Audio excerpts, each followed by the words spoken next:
Hey everybody, welcome back to 1LiterADV. Today we've got the Vstrom. This is a 2018 Vstrom 1000. We're going to be doing brake maintenance. We're going to start in the front. We're going to show you how to take off the brake calipers completely, how to inspect the brake pads, how to clean the calipers, how to potentially change your brake pads if you need to, and how to put everything back together with the correct torque values. And then we're going to move on to the back of the bike and do the same thing over again. Alright, the tools you are going to need is a 12mm socket, a 5mm Allen key, the socket wrench, of course, maybe a couple of tubs for parts and leaks. You're also going to want some parts cleaner, like a brake cleaner, a rag, and a torque wrench. This snap-on is on sale for just one kidney. Also, if you want to bleed your brakes or replace the brake fluid, you're going to want the DOT brake fluid. It's available. These are all linked in the description.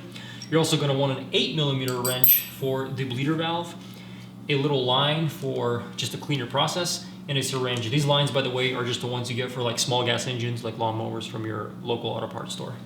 For the first step, we need to loosen these two pad mounting pins. These are those 5mm Allen key pins. We're just going to loosen them for now because it's hard to loosen them after you've taken the caliper off.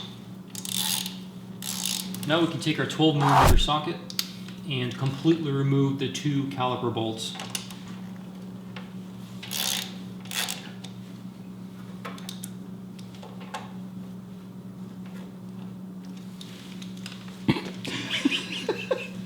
You might also want an extension because it's kind of hard to reach that top bolt because of all the brake lines. Yeah, you gave it a valiant effort, though. I tried, but then I was like, you know, I don't want to kink my brake line.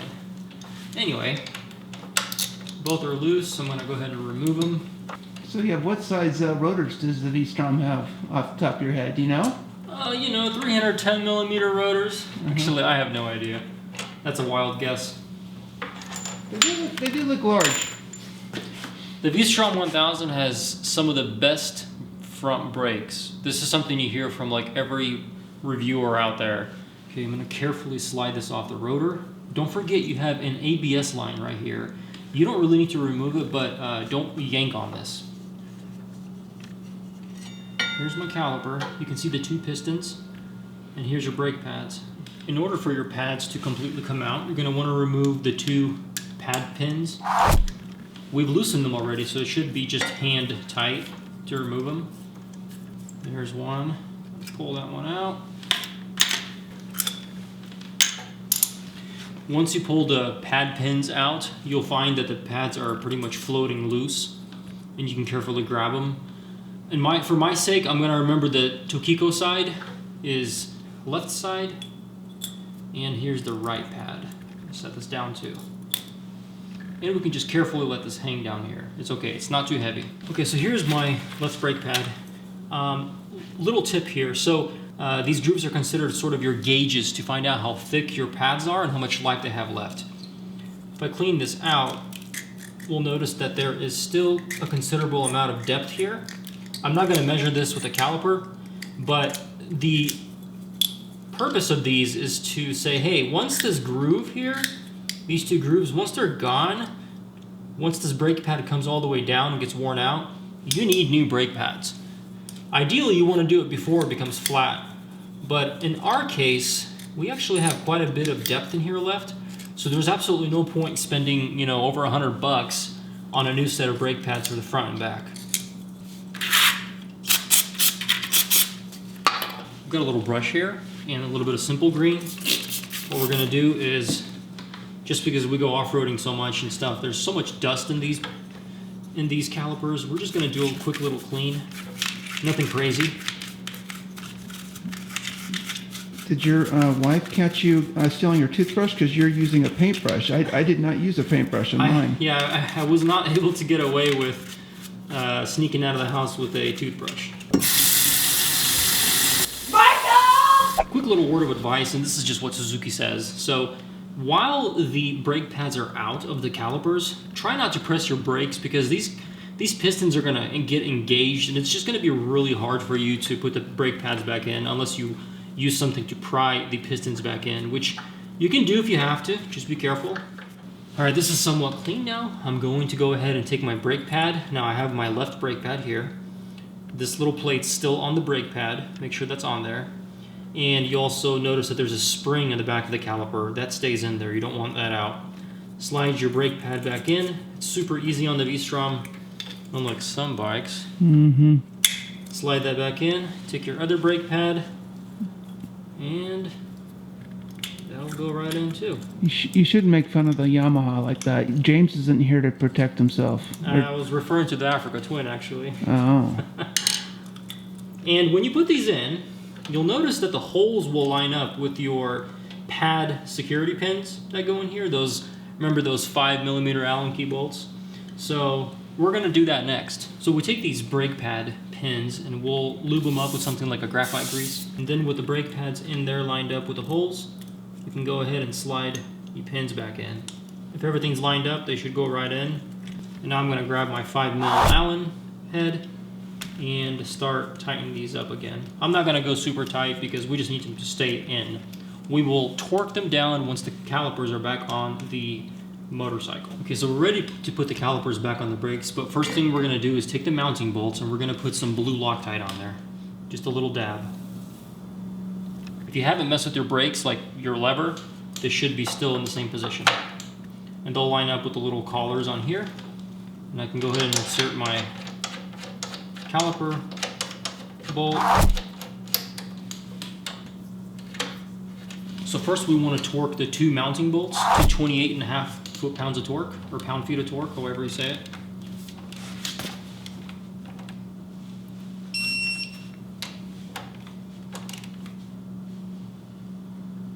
And finally we can torque these two pins to 11.5 pound-feet of torque.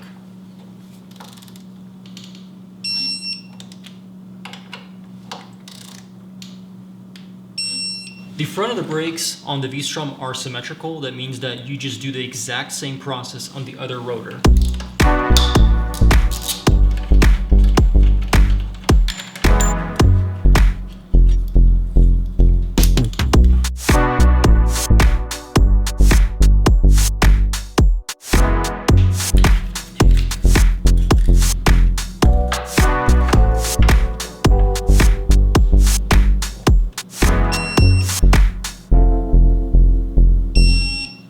Alright, for this next step, we're going to flush our brake fluid and put new brake fluid in and bleed it. So here's the brake fluid reservoir for the front. What does that say there, Michael? It says use Honda brake fluid only. Okay. It says .4 and all the standard warnings. Yeah. Using a rag here just in case I drip some fluid somewhere. There's the plate. Here's the plastic cover. Of course, I got dust in here. So who Look knows? at your hairy knuckles. Who knows what all is going to be in here? Probably like a bug. This here is the rubber diaphragm. It's actually pretty clear, Michael. Suzuki quality, you know? All right, we're going to drain this. If you're wondering how to drain the fluid, one way to do it is using a syringe. Michael, can you get smoother syringes next time? Okay, so I've removed all the old brake fluid, almost. I don't want to get any air in here, so I'm going to go ahead and start adding the new brake fluid. I'm going to go towards the top there, and now we're going to start purging the system through the lines. That way all the old brake fluid that's in the lines comes out as well. Okay, starting on one side, I'm going to go ahead and find the bleeder valve, which is up on top of the caliper. It's got a little rubber cover on it. We'll remove that. You'll see the little valve. But next thing we need to do is take that tube I was telling you about in the beginning and stick it over the valve. This just ensures that all the fluid comes through the tube into a cup of some sorts instead of goes on the floor.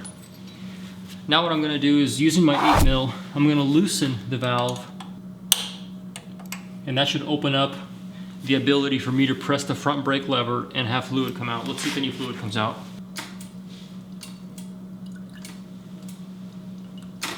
After about 10 to 15 pumps on your lever, you're going to find that your reservoir is running low.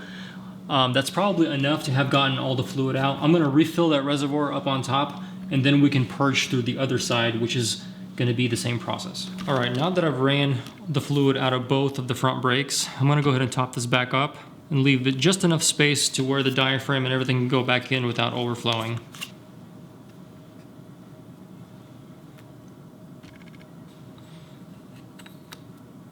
Go ahead and replace both of the Phillips bolts. Tighten them up, but not too hard. Okay, so finally we need to bleed the brakes in case some air got in the lines. So what we're gonna do is we're gonna take that same line again, attach it onto the bleeder valve. Now, both valves are tight, okay? They're not loose. Nothing can come out of them. I've got my wrench handy, and this is the part where you might have somebody help you, unless you have really long arms. What I'm gonna do is I'm gonna tell Michael to press the front brake until he feels resistance, and then he's gonna hold the brake, and then I'm gonna let go, I'm gonna loosen the valve. We're gonna see fluid come out and maybe bubbles. As soon as it's clear with no bubbles, I'm gonna tighten it, and then after only I tighten it, he can let go of the lever. Ready, Michael? Yep. Go ahead. Okay, holding it, loosening it up. Here comes the fluid, no air. On bottom. Tightening it up,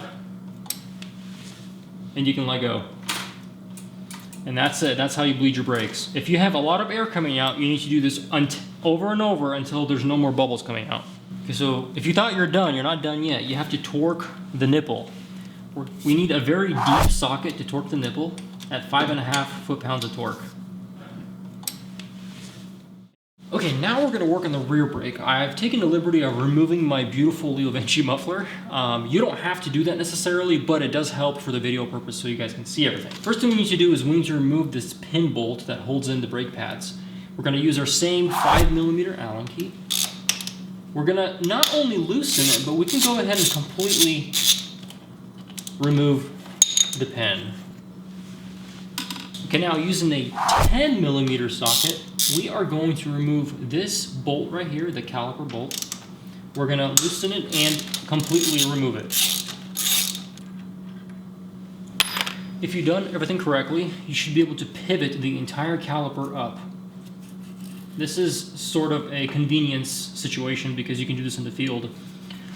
With that said, you can now take the brake pads and carefully remove them. What I do is I roll them up, the bottom up like that, and then pop them out like that. Same thing with the back side. Roll it out and pop it out. The reason you want to do this is because there is a metal pin, a bracket pin over here that stays on the caliper. You don't remove that.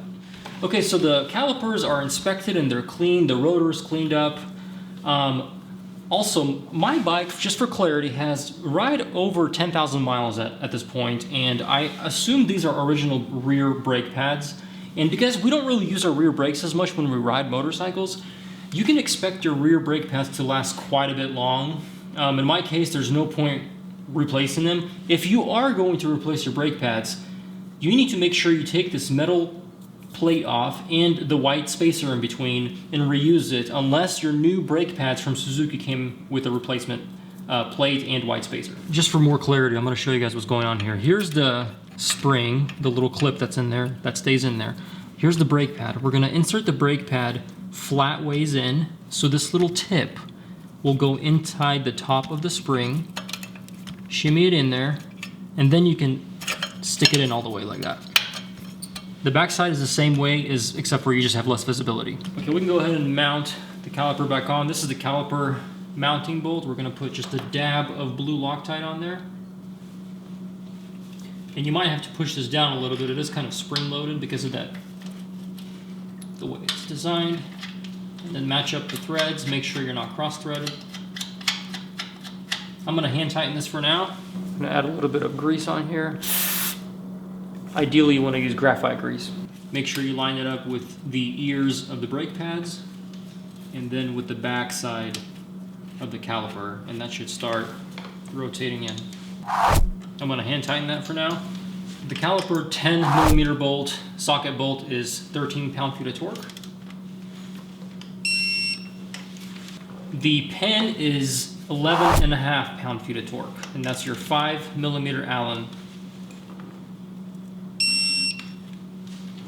Okay, now we're going to change our rear brake fluid. We need to remove the reservoir because otherwise you'll have a hard time accessing the cover. This is an 8mm socket.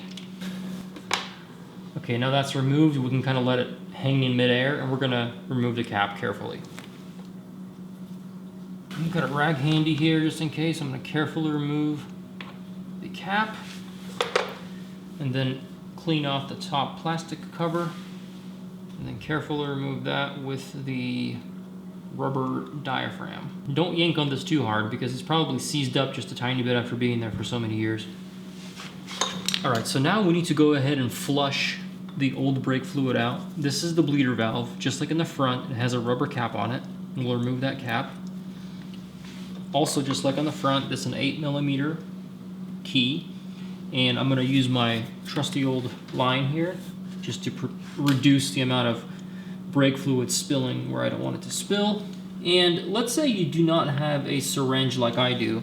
What you can do in this case is just do what I did, line this up into your waste bottle and pump the fluid out of your reservoir with your rear brake until it's low, and then add your new fluid and pump it again until you're pretty confident that all of the old fluid is out of the line. Now, finally, I'm gonna go back up to the upper line carefully. If you overfill this, that's when a syringe can be handy, or you can pump the extra out. Before we close everything up, we're gonna bleed the brakes. There's probably no air in them, but we're just gonna be 100% sure that there isn't. Okay, the bleeder valve is tight, it's closed.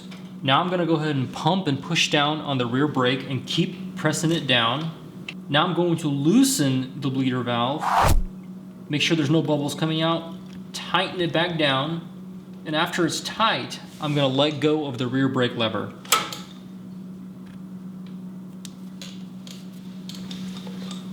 Careful not to get any dust or any debris in here. While that's on there, I'm gonna wipe this off because I don't want to trap any kind of dust or debris between the diaphragm and the aluminum cover. And now the aluminum cover can go on. These are screwed into the plastic reservoir, so make sure you don't over tighten it because you could easily strip the plastic threads. Now finally I can take the 8mm socket, put the bolt back in, and just tighten it back up.